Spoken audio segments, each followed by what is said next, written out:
নেশা মাফিয়াদের রক্তচক্ষে উপেক্ষা করে গাঁজা বিরোধী অভিযানে আবারও বড় ধরনের সাফল্য পেল কলমচূড়া থানার পুলিশ।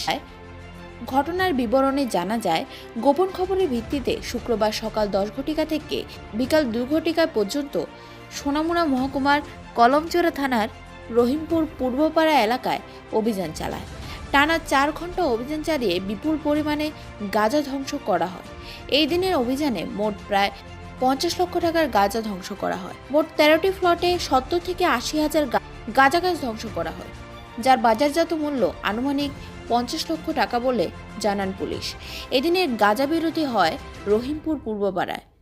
এই এলাকায় সবচেয়ে বেশি গাঁজা চাষ করা হয়। এদিনের অভিযানে উপস্থিত ছিলেন কলমচূড়া থানার SI Rathindra Debbarma, 7 battalion TSR বাহিনী, 74 নম্বর ব্যাটালিয়নের আশাবাড়ি বিওপির বিএসএফ জওয়ানরা ও বক্সনগর বন দপ্তরের কর্মীরা। কয়েকশো স্থান জুড়ে গাঁজা চাষিরা বন দপ্তরের জায়গা দখল করে এই গাঁজা চাষ করেছিল। মুখ্যমন্ত্রীর নেশামুক্ত ত্রিপুরা গড়ার স্বপ্ন কি স্বপ্নই থেকে যাবে?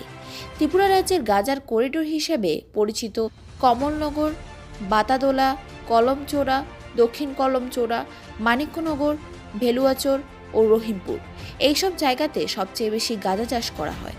স্কুল পড়ুয়া ছাত্ররা লেখাপড়া বাদ দিয়ে এইসব এলাকার ছাত্ররা গাঁজা চাষের সঙ্গে যুক্ত হয়ে যাচ্ছে।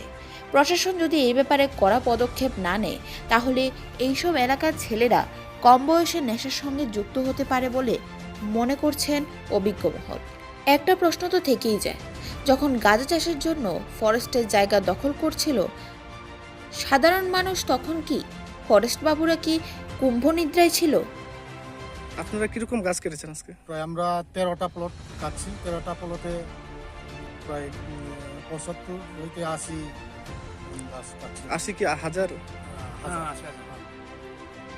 নিজস্ব প্রতিনিধির প্রতিবেদন, প্রহর 24।